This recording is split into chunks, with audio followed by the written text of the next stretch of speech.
अभी हमने helicopter money को देखा था। अब हम देखेंगे हेलीकॉप्टर हूवर। ये भी नॉन ट्रेडिशनल इंस्ट्रूमेंट्स का एक उपकरण है जिसके तहत अर्थव्यवस्थाओं को कंट्रोल करने की बात की जाती है। तो हेलीकॉप्टर का मतलब तो पता है, जो अंतरिक्ष में आकाश में उड़ता है। हूवर देखते हैं। हूवर का अर्थ होता है वैक्यूम क्लीन।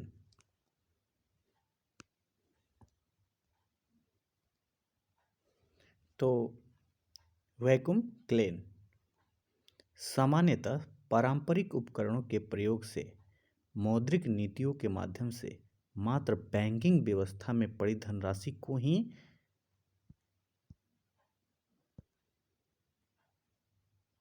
कम किया जा सकता है। अगर हम मौद्रिक नीतियों का इस्तेमाल करते जब है तो जो बैंकिंग व्यवस्था में पैसा होता है, आरबीआई के पास पैसा होता है, सरकार के पास पैसा होता है और वाणिज्यिक बैंकों के पास होता है, तो जो भी नीतियां लागू की जाती है वो इनके अंतर्गत ही पैसे को नियंत्रित किया जा सकता है। लेकिन जो अर्थव्यवस्था में पैसा है, जो रखा हुआ पैसा है, उसको कंट्रोल कैसे किया जाएगा? तो उसके लिए हेलीकॉप्टर हूवर का इस्तेमाल किया जाता है।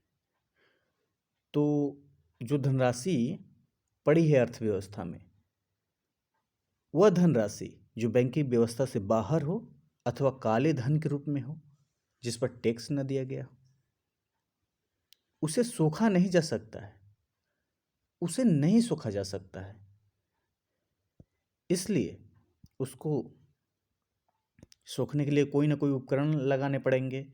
अतः उसको सोखने के लिए एक ही उपकरण है, विमुद्रीकरण कर दो, तो वही उपाय किया जाता है। तो हेलीकॉप्टर हूवर के तहत ही विमुद्रीकरण की प्रक्रिया लागू की जाती है। तो अतः जब अर्थव्यवस्था के किसी भी हिस्से में पड़ी धनराशि को सोखा जाए तब इसे हेलीकॉप्टर हूवर कहते हैं। उदाहरण स्वरूप इसका उदाहरण है विमुद्रीकरण। ठीक है, आगे देखते हैं। अब उसी में हम देखते हैं नॉन ट्रेडिशनल इंस्ट्रूमेंट्स में तीसरा है नकारात्मक ब्याज दर। नकारात्मक ब्याज दर दो स्तर का होता है, दो स्तर पर काम करता है। नकारात्मक ब्याज दर दो प्रारूपों में लागू किया जा सकता है। पहला प्रारूप क्या है? एक जो कि वाणिज्यिक बैंक लागू करती है, एक जिसमें वाणिज्यिक बैंक अपने ब्याज दर को घटाती बढ़ाती है, ये देखती है। और दूसरा केंद्रीय बैंक डिसाइड करती है कि कितना ऋण होगा, कितने % पर हम देंगे वाणिज्यिक बैंकों को, या सरकारी प्रतिभूतियाँ किस दर पर बेचेंगे। इस प्रकार की दर की बात की जाती है। तो दो प्रारूप में नकारात्मक ब्याज दर को देखा जाता है। एक वाणिज्यिक बैंक के रूप में देखा जाएगा कि वो कैसे लागू करती है, और एक केंद्रीय बैंक के रूप में। तो वाणिज्यिक बैंक कैसे काम करती है इस बारे में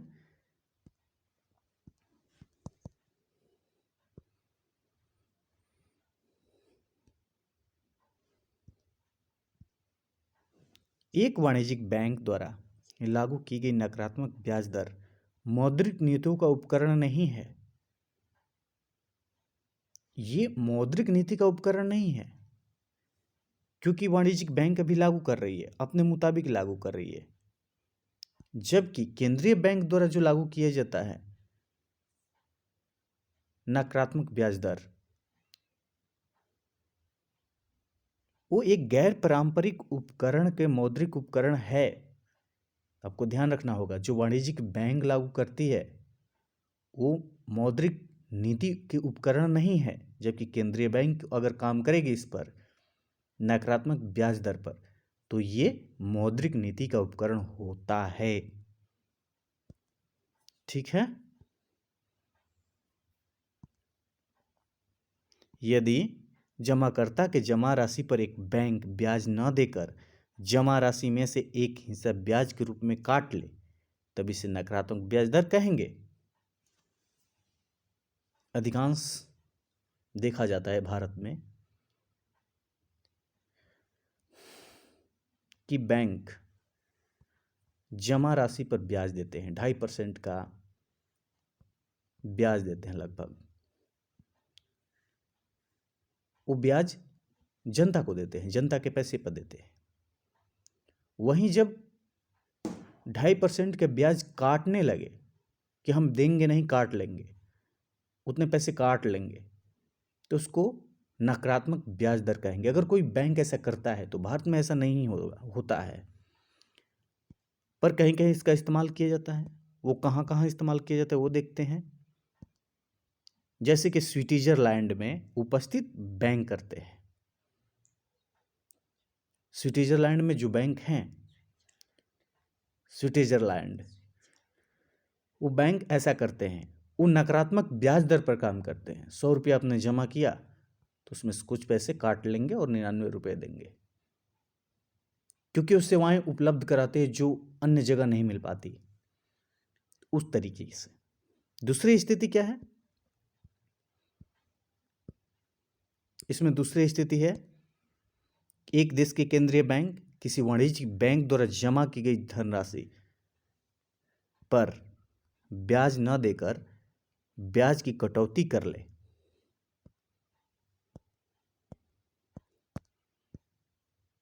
थोड़ा टेक्निकल दिक्कत आ रही है। कटौती कर ले तब यह भी नकारात्मक ब्याज दर कहलाएगी। जो केंद्रीय बैंक है आरबीआई, वो भी ब्याज ना देकर ब्याज में कटौती कर दे, कह दे कि नहीं, हम सेवाएं दे रहे हैं तो अपने लाभ बनाने के लिए हम ब्याज दर कटौती कर सकते हैं। और सच में केंद्रीय बैंक तो कुछ भी कर सकते हैं। इससे एक देश की वाणिज्यिक बैंक उस देश के केंद्रीय बैंक से को ऋण न देकर उपभोक्ता को सस्ते ऋण में उपलब्ध कराती है। अब आरबीआई को पैसा बैंक ना देकर जनता को पैसा देना शुरू करेंगे। जनता को पैसा देना शुरू होंगे तो मार्केट में पैसा बढ़ेगा, जिससे आर्थिक समृद्धि को बढ़ावा मिलेगा। या आर्थिक समृद्धि को बढ़ावा देती है। यही वर्तमान व्यवस्था में जापान में लागू है कि जो केंद्रीय बैंक है कम ब्याज देती है प्रतिभूतियों पर। चाहे ऋण, अगर वाणिज्यिक बैंक अगर पैसा जमा करते हैं उस देश के केंद्रीय बैंक के पास, तो कम पैसा देती है, कम ब्याज दर देती है, जिससे उनको लगता है कि इससे पैसा को जनता को पास देना चाहिए, जिससे आर्थिक समृद्धि बढ़ेगी, अर्थव्यवस्थाएं मजबूती के साथ बढ़ेगी। तो जापान में इस प्रकार की सेवाएं लागू है। तो जापान के केंद्रीय बैंक वाणिज्यिक बैंकों द्वारा जमा की गई धनराशि पर 0.10% की कटौती कर लेती है। इतना कटौती करती है, केंद्रीय बैंक करती है वाणिज्यिक बैंकों द्वारा जमा की गई धनराशि पर। ठीक है, आगे एक और कंसेप्ट है, उसको देख लेते हैं। यह महत्वपूर्ण हो जाता है। अब इस कंसेप्ट से आप समझेंगे, इस कंसेप्ट से आप समझेंगे कि किसी व्यक्ति को किस प्रतिशत पर ब्याज दिया जाए, किस प्रतिशत पर लोन दिया जाए। इस प्रकार की प्रक्रिया है।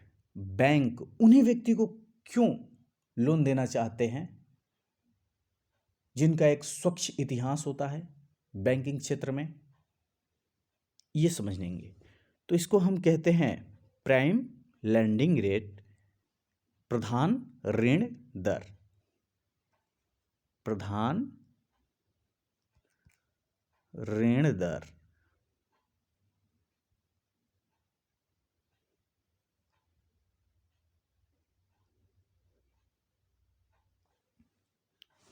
प्रधान ऋण दर वह दर अथवा पीएलआर वह ब्याज दर होती है जिस पर एक बैंक अपने सर्वश्रेष्ठ ग्राहकों को ऋण प्रदान करती है। यह वह मेन दर होता है जिस दर पर एक बैंक होती है, वाणिज्यिक बैंक, अपने सर्वश्रेष्ठ ग्राहकों को ऋण देना चाहती है, क्योंकि उनका स्वच्छ इतिहास होता है।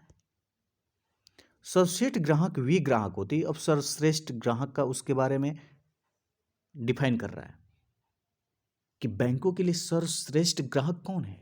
वे होते हैं जिनके पास ऋण का एक स्वच्छ इतिहास हुआ करता है एवं व्यय का भी एक निश्चित स्रोत हुआ करता है। लोन तो ले लिया व्यक्ति, लेकिन लोन का इस्तेमाल करेगा क्या, ये मायने भी रखता है। क्या उसे खर्च कर देगा तो फिर उस पैसे को चुकाएगा कैसे? इसीलिए लोन लेने से पहले जब आप लोन कराने जाते हैं तो उसका कारण पूछा जाता है कि आप लोन का क्या करेंगे, इस पैसे का क्या इस्तेमाल करेंगे।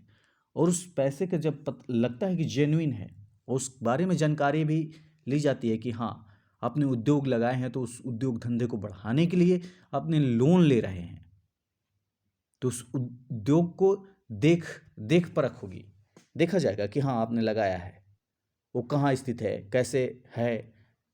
तो इन चीज़ों के बारे में जानकारी लेंगे कि वो स्रोत पैसा जाएगा कहाँ। ऐसे ग्राहकों को ऋण प्रदान करने की प्रक्रिया में बैंक ब्याज दरों को कम कर देते हैं। बैंकों को जब लगता है कि यहाँ पैसा हम देंगे, वहाँ डूबने को चांस कम है, इसलिए कम ब्याज दर पर देते हैं। कम ब्याज पर दर पर देंगे तो उनको भी फायदा होगा, क्योंकि वो करोड़ों अरबों में पैसा देते हैं, तो ब्याज दर उनको अधिक कम देने पर अधिक पैसा लेंगे तो अधिक मुनाफा होगा। परंतु अपने लाभ को सुनिश्चित करने के उद्देश्य से बैंक अब ये क्या करेंगे, बैंक अन्य ग्राहकों से जो छोटे मोटे ग्राहक होंगे, जो 10-20 लाख रुपया लेंगे, ज़्यादा ब्याज की प्राप्ति कर लेते हैं। वहाँ से ना ब्याज की प्राप्ति करके यहाँ से ब्याज की प्राप्ति कर लेते हैं, क्योंकि वो तो फिक्स है कि उस पैसे का अगर हम करोड़ों रुपया में देते हैं, जो हमारा कस्टमर पुराना है तो उस पर तो पैसा डूबेगा नहीं। तो नए कस्टमर को देने से ये कतराते ही नहीं, अधिक ब्याज दर पर पैसा देते हैं।